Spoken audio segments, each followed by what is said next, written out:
Bonjour et bienvenue sur ma chaîne Cédric Ali, religion, politique, histoire, culture française et du monde entier.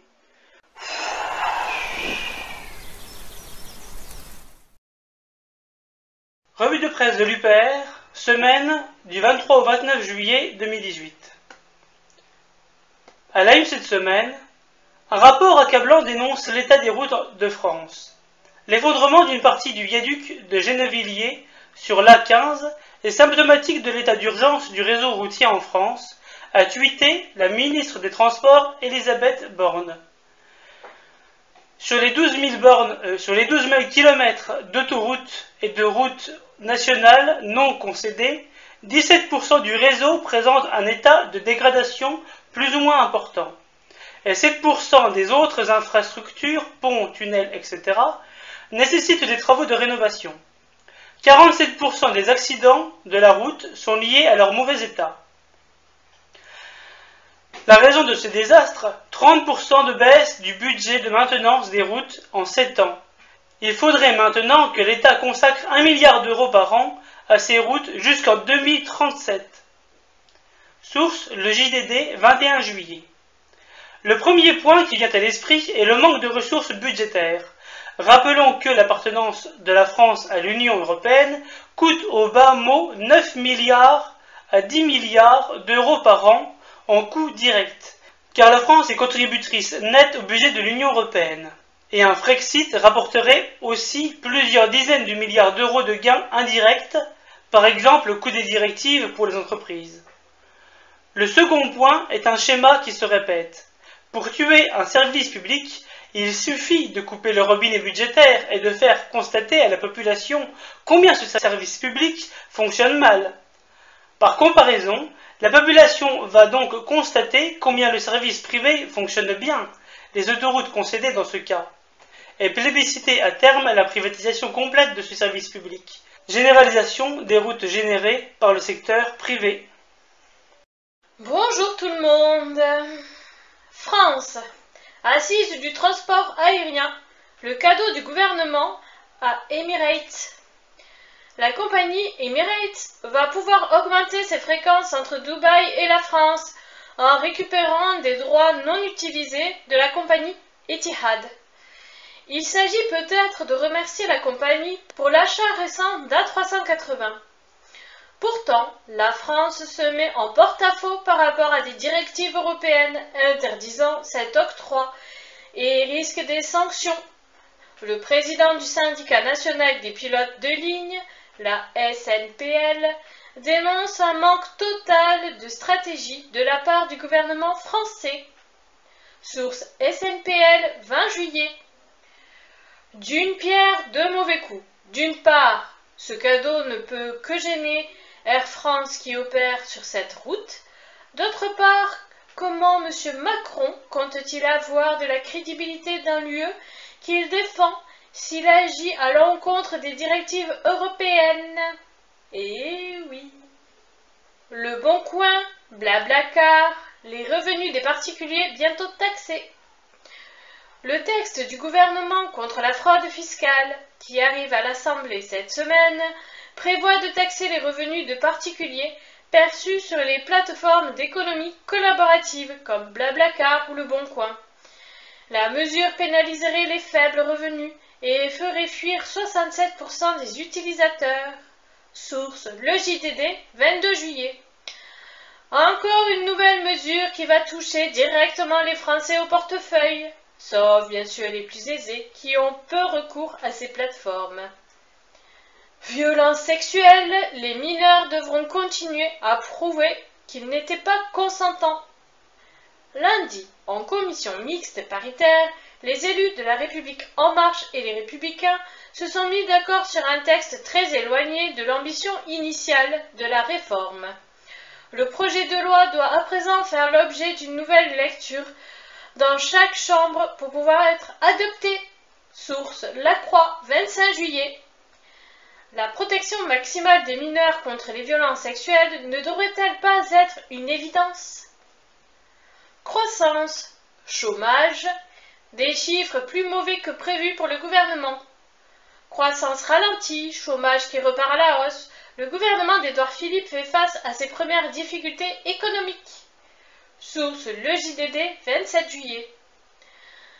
Rappelons-nous, il y a encore quelques mois, on nous expliquait que tout allait beaucoup mieux. Patatras, c'est encore raté. Et oui.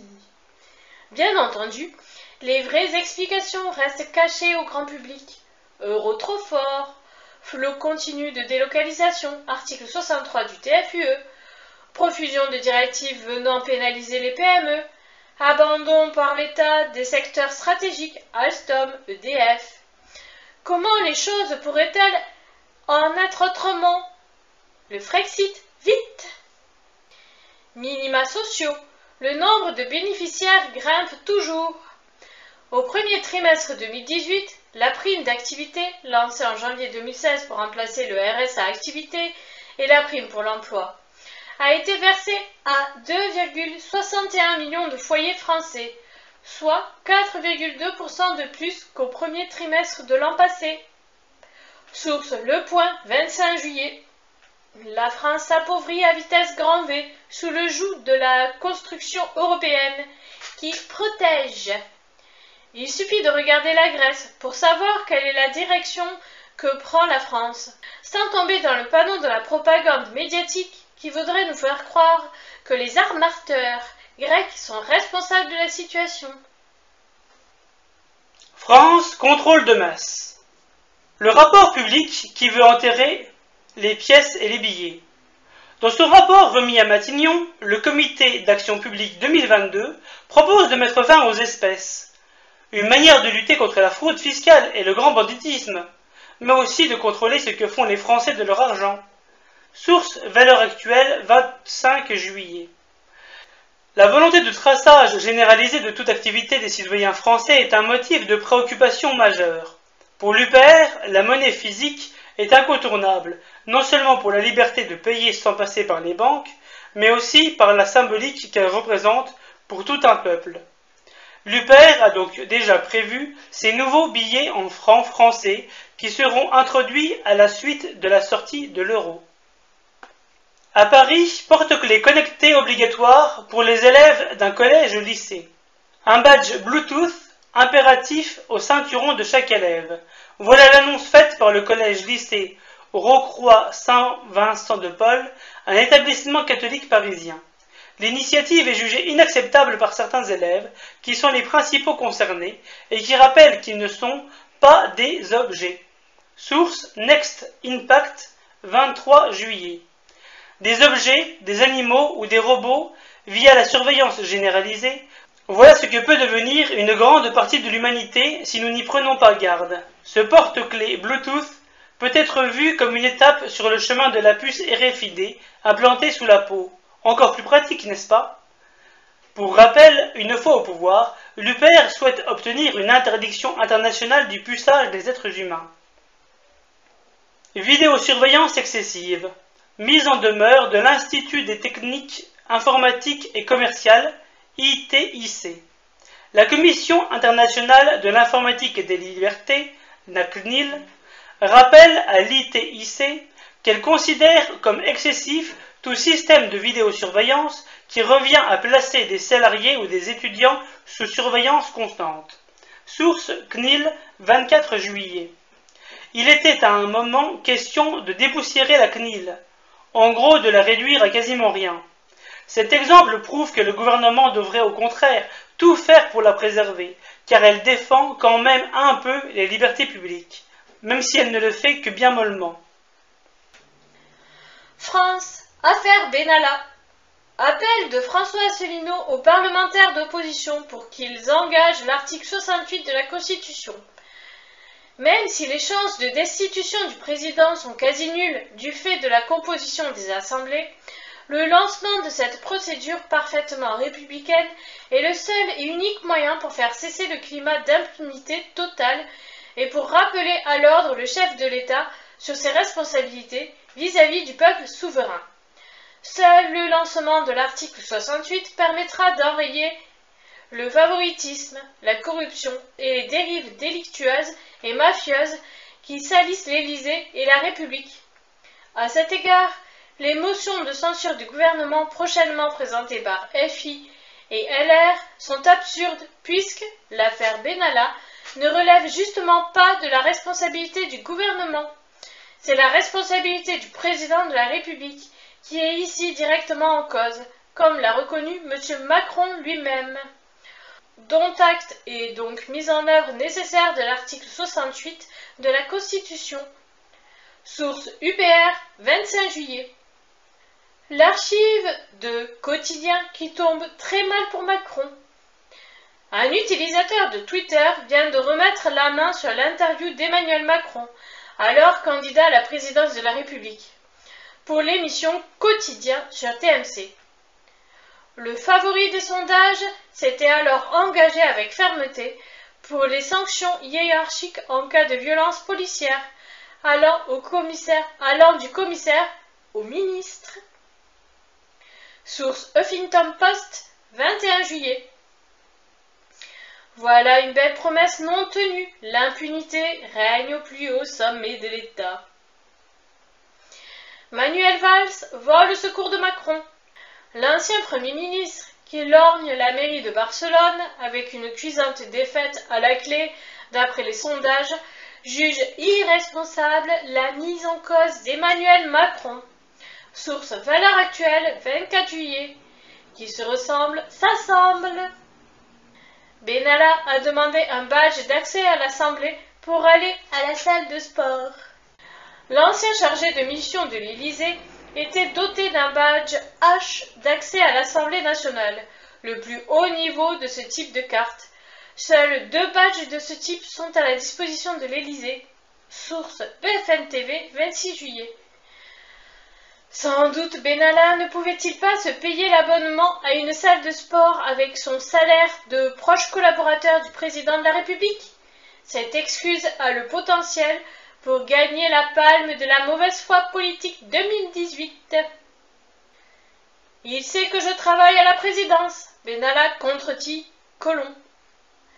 Dans une interview au Monde, Alexandre Benalla a affirmé que le ministre de l'Intérieur savait qu'il travaillait à la présidence de la République, contrairement à ce qu'a déclaré Gérard Collomb devant la commission d'enquête de l'Assemblée. Source BFM TV, 26 juillet. Le ministre de l'Intérieur aurait en ce cas menti. Ce pourquoi il serait passible d'une sanction allant jusqu'à 5 ans d'emprisonnement et 75 000 € d'amende. Au-delà des sanctions, comment faire encore confiance à un tel personnage? Ou alors c'est la maladie d'Alzheimer qui le guette, mais ça j'en doute fort.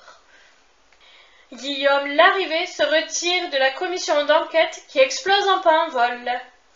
Le co-rapporteur LR, l'ensemble des participants LR ainsi que ceux de la France Insoumise ont annoncé la suspension de leur participation. Ils dénoncent une mascarade car des personnes clés de l'Élysée n'ont pas été entendues. Ils suspectent des députés LRM de préparer un rapport malhonnête. Source Huffington Post, 26 juillet. Macron se moque ouvertement de la bonne tenue de la commission d'enquête. Que les députés de l'opposition fassent leur travail et aillent le chercher avec l'article 68 de la Constitution.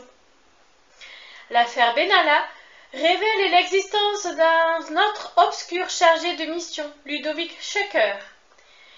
Quel est le rôle exact de ce chargé de mission auprès de l'état-major particulier, une des institutions les plus secrètes de la République? Jean-Dominique Merchet tente de retracer le parcours flou de ce proche d'Emmanuel Macron et d'Alexandre Benalla. Source L'Opinion, 26 juillet. Union européenne. Face à Trump, Juncker roule pour les Allemands. La Commission et l'Allemagne accueillent avec grand enthousiasme l'annonce d'un futur vaste accord commercial entre l'Union européenne et les États-Unis. L'administration américaine s'est engagée à ne pas surtaxer les automobiles à 25% au bénéfice de l'Allemagne. La réaction on ne peut plus glaciale de Paris montre que cet accord fait peser une menace sur la France, en matière d'agriculture particulièrement. Source Libération, 26 juillet. Trump a compris l'utilité de l'échelon européen qui permet d'augmenter la pression sur les pays européens et de les diviser sur les questions commerciales. Il a trouvé en Jean-Claude Juncker son meilleur allié contre la France. Jean-Claude Juncker et Donald Trump à Washington, mercredi. Steve Bannon crée une organisation pour paralyser l'Union européenne. L'ancien conseiller de Donald Trump et chantre de l'alt-right américaine, c'est-à-dire la vieille droite, a créé avec un associé une organisation politique basée à Bruxelles, dans le but avoué de saper le fondement de l'Union européenne et d'en paralyser le fonctionnement. Il compte s'appuyer sur Marion Maréchal Le Pen en France. Source Challenge, 24 juillet. Steve Bannon connaît-il suffisamment la politique française pour s'apercevoir que le FN, dont est issue Marion Maréchal Le Pen, n'a jamais proposé dans une seule profession de foi la sortie de l'Union européenne? De plus, cela fait le jeu de l'oligarchie qui souhaite perpétuer l'amalgame entre Frexit et extrême droite, afin que les Français ne se posent surtout pas la question de leur maintien ou non dans l'Union européenne. Europe. Brexit. Salvini conseille à Theresa May de se montrer plus dure dans les négociations. Le ministre de l'Intérieur italien a conseillé au gouvernement britannique de s'imposer face à l'Union européenne, qui chercherait selon lui à punir le vote des Britanniques pour le Brexit. Source France 24, 29 juillet. Après la Pologne, c'est à l'Italie, via son ministre de l'Intérieur, de se désolidariser de la position commune de l'Union européenne.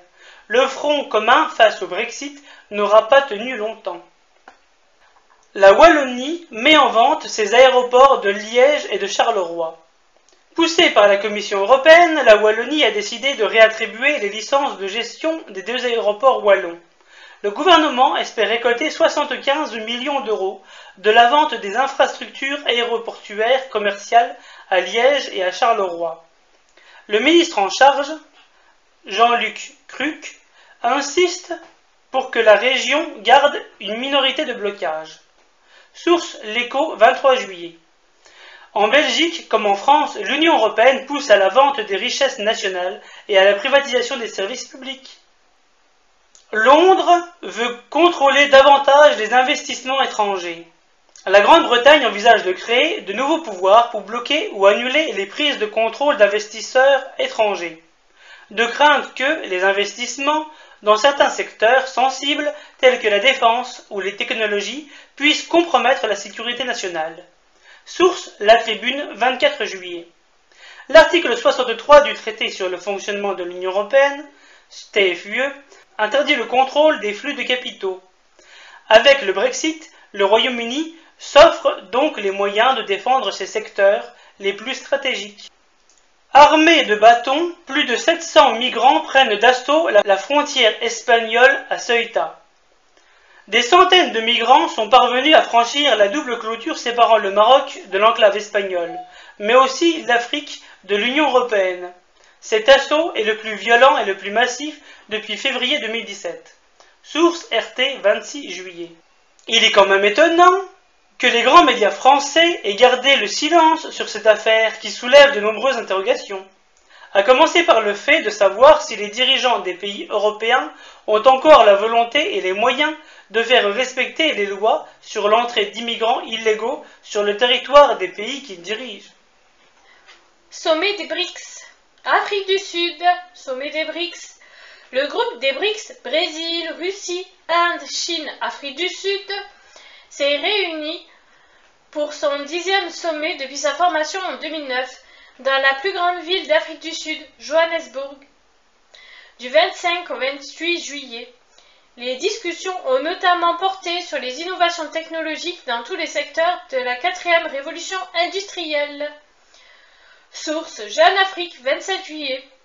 Technologie numérique, nanotechnologie, robotique, intelligence artificielle, crypto-monnaie comme substitut au dollar. La coopération s'intensifie entre les pays membres avec un rôle accru de l'Inde. La France ne pourrait-elle pas bénéficier d'une telle dynamique? les présidents indiens, chinois, sud-africains, russes et brésiliens lors du 10e sommet des BRICS. La guerre commerciale de Trump au cœur du sommet. En amont de cette réunion, les puissances émergentes avaient donné le ton en dénonçant en juin le protectionnisme des États-Unis qui mine la croissance mondiale.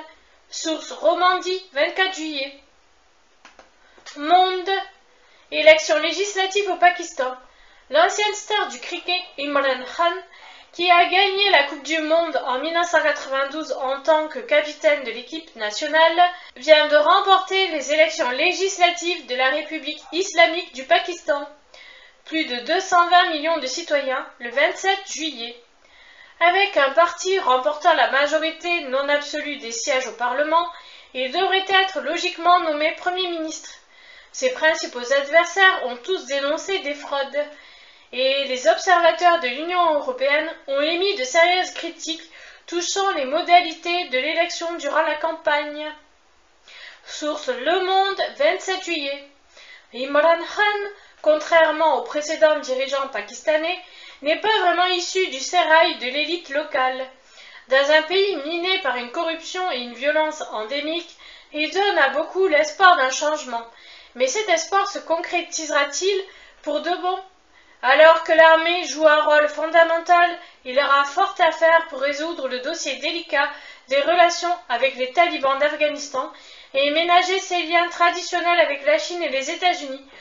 Son pays a rejoint en 2018 l'Organisation des coopérations de Shanghai. Il a notamment annoncé une politique de détente envers le voisin indien, auquel un conflit oppose le Pakistan dans la région à propos de la frontière contestée du Cachemire. Imran Khan se déclare victorieux dans une allocution télévisée, avant même l'annonce des résultats à Islamabad, Pakistan, le 26 juillet. Dieu dit que la lumière soit, et la lumière fut. Équateur, Julian Assange menace d'être livré aux autorités anglaises.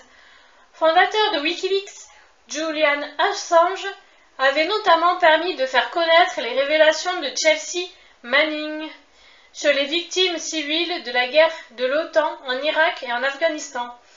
Le lanceur d'alerte, Julian Assange, est réfugié depuis 6 ans dans l'ambassade de l'Équateur à Londres. Le président équatorien Lenín Moreno vient de déclarer qu'il devrait quitter les lieux prochainement. Source Sputnik, 27 juillet. Ancien bras droit de Rafael Correa, qu'il essaie de rendre inéligible à l'avenir, Lenín Moreno a viré sa cutie et adopté une politique beaucoup moins bolivarienne et nettement plus conforme aux intérêts des États-Unis, où Assange est poursuivi en justice pour divulgation de secrets militaires. Il a finalement cédé aux intenses pressions diplomatiques dont il fait l'objet.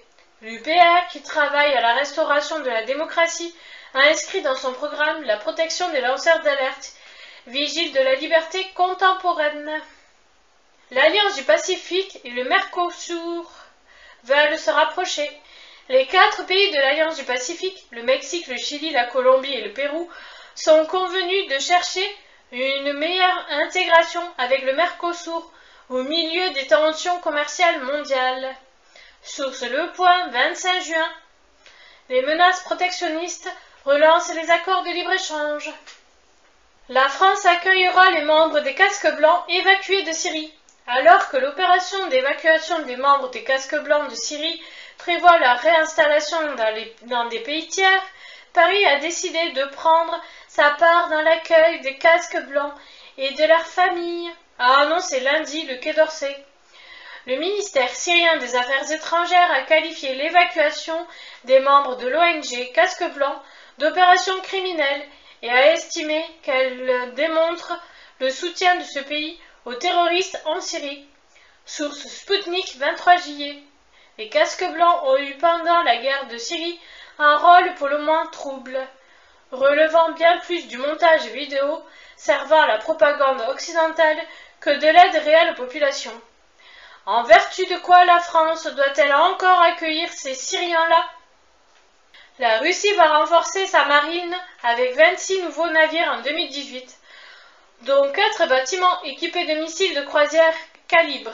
d'une portée de 1900 km. Vladimir Poutine a souligné que la flotte russe avait déjà reçu cette année 4 navires de surface, un bateau anti-sabotage et 3 navires ravitailleurs. Source Romandie, 29 juillet. La Russie, menacée à ses frontières par l'OTAN, renforce sa capacité de protection et de contrôle des mers, dans une course aux armements dominée par les États-Unis, qui ont toujours de loin le plus gros budget militaire mondial. Quoi que puissent dire ses détracteurs, Vladimir Poutine restera dans l'histoire comme l'homme qui aura redressé la Russie, tombée au bord du gouffre sous l'ère Helsinki, et qui lui aura redonné son statut de grande puissance.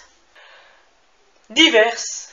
Entretien d'actualité avec François Asselineau numéro 66. L'affaire Benalla, à la benne. Réforme constitutionnelle, Brexit, Happy Chic et le CICE, Macron, scène internationale, Trump et l'Iran, conclusion. Source UPR, 24 juillet. Et c'est tout pour le moment. Genre la voix dans Secret Story, ouais. Voilà, c'est fini. À bientôt. Je n'habite pas sous un Tipeee, mais vous pouvez mettre un pouce bleu ou vous abonner. Salut!